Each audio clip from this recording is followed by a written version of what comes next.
हाँ छोटी, मैं तेरे लिए ना रिंग खरीदने के लिए आया हूँ मैम साहब के पास। देख तेरी रिंग, ये रही।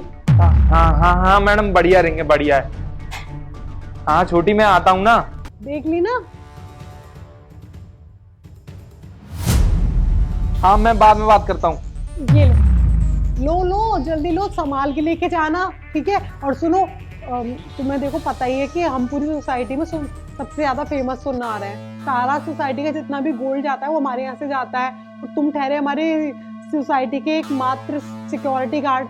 तुम्हें बता देती हूँ, इसके ऊपर ना एक हमने ना केमिकल लगा रखा है। वो केमिकल से क्या होता है कि गोल्ड ना कभी काला नहीं पड़ता है, मतलब शाइन रहती है। तुमने तो देखा होगा ना, कभी कभी गोल्ड की ना शाइनिंग चली जाती है, पहन पहन कर जाएगी नहीं, लेकिन उसको ना 24 घंटे लगते हैं एक्टिवेट होने में। तुम 24 घंटे से पहले ना उसको खोल के मत देखना। मैंने तुम्हें दिखा दिया ना अभी रिंग, देखी थी ना। हाँ मैंने देख रही थी, पर मैं अपनी बहन को भी तो दिखाऊंगा घर ले जाके। तुम वैसे भी अभी गाँव जाओगे तो तुम्हें 24 घंटे तो लग ही जाएंगे ना पहुंचते पहुंचते। फिर सुबह जाके खोल के देख लेना आराम से, और वहीं जाकर देखना, बीच में मत खोलना। तुम्हें तो पता है ना दिल्ली में कितना पॉल्यूशन हो रखा है, काली हो जाएगी। फिर लड़के वालों की रिंग अच्छी लगेगी और तुम्हारी लगेगी पुरानी, और सब तुम्हें ताने देंगे। लाओ 60,000 रुपए। हाँ ये लो मैम साहब, आपने जैसा जैसा बोला है ना मैं वैसा ही करूंगा। और वैसे भी मेरी बहन ना ये रिंग देख के खुश हो जाएगी। उसका ना सपना था, क्योंकि जो उसकी साथ की सहेलियां थी ना, उनके पास सबके पास गोल्ड की रिंग थी, बेचारी उसी के पास नहीं थी। अब मैं ना उसको दिखाऊंगा ना तो वो बहुत खुश होगी।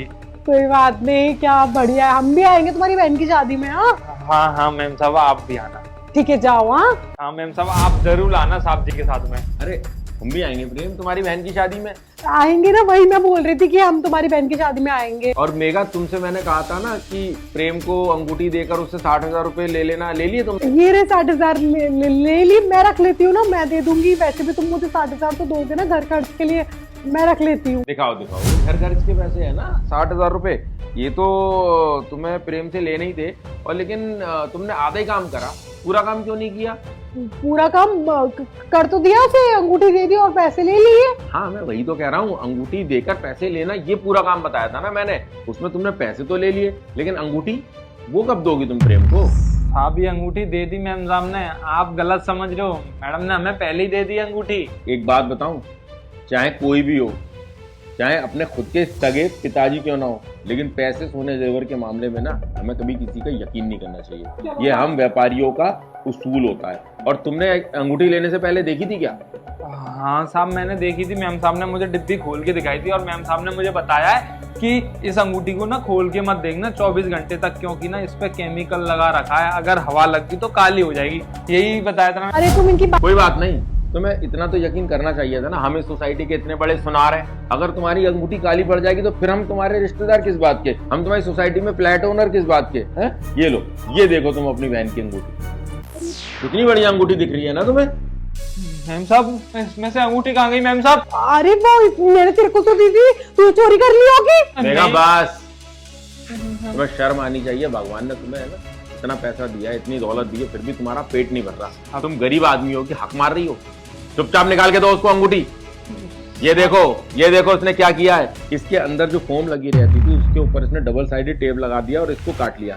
जब इसने तुम्हें दिखाया तो इसके हाथ में अंगूठी थी इस तरह से, ठीक है, और तुम्हें यह लगा होगा कि अंगूठी डिब्बी में, लेकिन असल में क्या है कि ये अंगूठी डिब्बी में ना होकर इसके हाथ में चिपकी रह गई, और उसने तुम्हें ये डिब्बी दे दी, जिससे कि तुम इस डिब्बी को ले जाओ, और जब 24 घंटे बाद तुम खोलते तो तुम्हें इस डिब्बी में अंगूठी नहीं मिलती, तो तुम ये सोचते कि हो सकता है कि मैं गांव जा रहा था तो रास्ते में किसी ने जेब काट ली हो, या रास्ते में कहीं गिर गई होगी।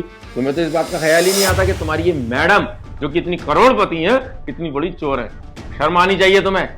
मैम साहब, अगर हम ये रिंग लेके नहीं पहुंचते ना गाँव, हमारी बहन की शादी टूट जाती और हमारे माता पिता की ना बहुत बदनामी होती। मैम साहब, आपके पास तो इतने सारे पैसे हैं और आप फिर भी हमारे साथ ऐसा नीच काम कर रही हो। अरे वो अब आपको ना शर्म आनी चाहिए। हमने आपके ऊपर विश्वास करके अंगूठी को खोल के नहीं देखा, जैसा आपने बोला वैसे ही हम सुनते गए, और आप हमारे साथ में ये फ्रॉड कर रही है। अरे वो सब मेरी बहन की अंगूठी मुझे वापस कर दो। भैया, मेरी बीवी ने तुम्हारे साथ ये ओछी हरकत की है, इसका ना गुनहगार अब मैं भी हूँ, क्योंकि ये है ना इस तरीके की हरकत कर रही है। मुझे समझ में नहीं आ रहा मैं क्या करूँ। ये लो भैया, अब मुझे आपके जो बचे हुए 60,000 रुपए थे वो नहीं चाहिए, आप ये भी रखिए और अपनी बहन की शादी खूब धूमधाम से कीजिए। और मेघा, आज के बाद ना मैं तुमसे क्या ही कहूँ, मैम साहब, आज के बाद किसी के साथ भी ऐसा मत करना। अगर मेरी बहन की शादी टूट जाती ना तो मेरे माँ बाप की तो बहुत बदनामी होती और शायद मेरी बहन ना सुसाइड कर लेती, क्योंकि हमारे परिवार में पहले भी एक बार ऐसा ही हो चुका है। मैम साहब।